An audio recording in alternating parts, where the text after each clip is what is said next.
I've been watching the recent Sona of President Duterte, and it got me thinking this morning. I've received a lot of comments, and it got me thinking. Would you rather have a leader or a president who uses lots of fine words, who comes up with lots of policies and, if you like, explanations about what's happening in the country, but the reality is they're not honest with you, or they make up so many stories of how they're doing so wonderfully, and yet the truth is there are issues, and yet there are problems. Now that's what I like about President Duterte. He actually tells the truth. It's like he's sitting down in your living room or sitting down in your house, laying it on the line, saying exactly what's happening in the Philippines. You see, the recent State of the Nation address, President Duterte admitted where there are problems. He openly admitted that the recent SAP program, or a program that helps people in need, wasn't perfect, and there were issues with it, and people were taking money, and he said that he's going to go after these people sooner rather than later. He wasn't hiding. He didn't say that everything was perfect. He admitted that there were issues, and those responsible for causing those issues would be dealt with. See, that's the thing I like about the president. He tells you exactly as it is. Even on the China issue, he said, well, what am I going to do? He didn't create the problem, he inherited the problem, and he made it very clear that the Philippines doesn't have the money to go to war. He told the truth. He said this quite a bit recently, that everything's very expensive right now, and if the vaccine isn't sought soon, or a solution isn't sought soon, then the Philippines is in deep shit. He used those words in a recent address to the nation. This is a president who cares. This is a president who truly understands exactly what's going on in the Philippines, and as I said, doesn't use fancy words, doesn't use any kind of political cover-ups, if you like, or doesn't use any words that people exactly want to hear. Instead, he sits down, he tells the truth, he tells the Filipino people exactly what's going on, and people say that he doesn't have a plan. He does have a plan. His plan is very clear. His plan is a comfortable life for all Filipinos.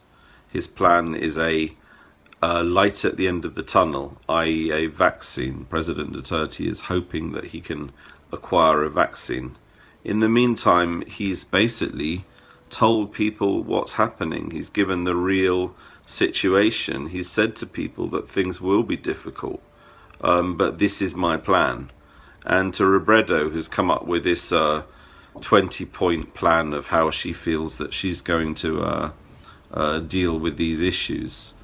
You know, it's great to say the office of the vice president has got a limited budget, and I'm somehow using my budget to help the Filipino people.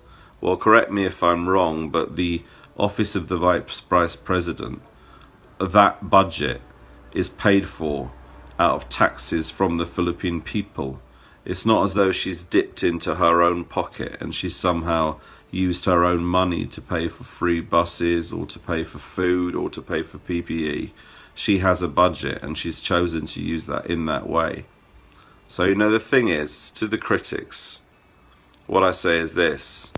You know, if you want to criticize, can you do any better? Can you change things in any way?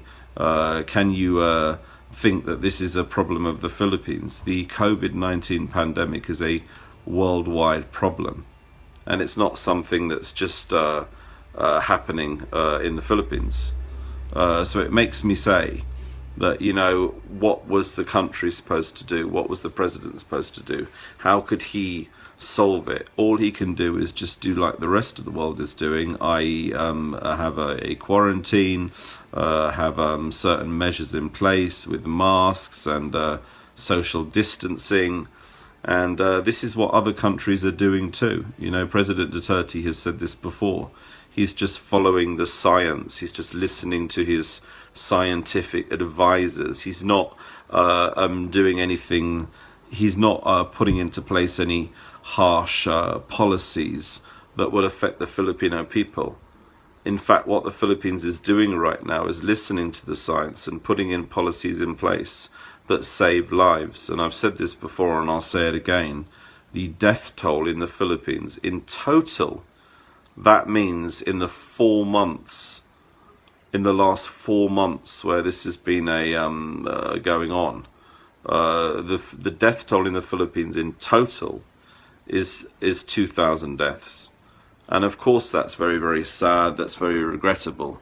But if you compare that to some Western countries where there was a death toll of 2,000 in 4 days, you can see that the measures put into the place by the Philippines are working. The measures put into place by President Duterte, by the Philippine government, by the Duterte administration are working. They are saving lives. I'd ask, what was the opposition do? How would they do anything differently? What is their roadmap? What is their plan? How do they want to beat COVID-19? Robredo talks about mass testing. Well, you have to be realistic. There are 110 million Filipinos in the Philippines. If you wanted to do mass testing, how many of them would you test? You know, these test kits aren't free. This testing isn't free. Even if you tested, say, 1 million people, that's not mass testing as such. Mass testing means testing every single Filipino. Is this what you're asking for? You do the maths yourself. You look at the cost of testing 110 million Filipinos, and if you have the money in your limited budget, then maybe then you wanted to pay that 110 million Filipinos times £100 each. You do the maths. You know, it's not possible to test everyone. It's not possible to test mass test.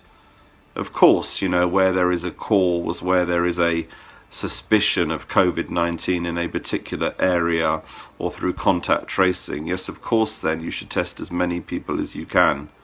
But I don't understand how your policy of mass testing or your idea of mass testing is any different to the government. I don't understand how you would have this miraculous magic wand if you were in power, or President Aquino was back in power, God forbid.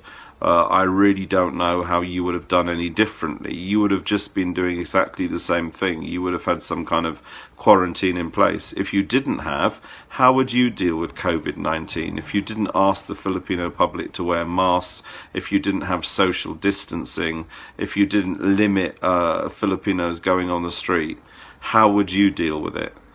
So the fact is, as I said before, President Duterte is not somebody who uses big political words. He's not somebody who hides behind rhetoric or hides behind policies that nobody ever reads. He sits down at the table inside your home almost and tells you exactly what's going on. And the State of the Nation address was honest. He was honest. He was laying it on the line. He was telling the Filipino people exactly what was going on and exactly what he wanted to do to be able to solve the situation. Maraming salamat po sa walang sawa niyong pagsubaybay at suporta sa aking kaibigan na si Reaksyon TV. Sa mga hindi pa po nakasubscribe sa kanya, please like, share, and subscribe Reaksyon TV at ganoon na din po sa aking channel na Salamin ng Buhay. Maraming salamat po at mabuhay po kayong lahat.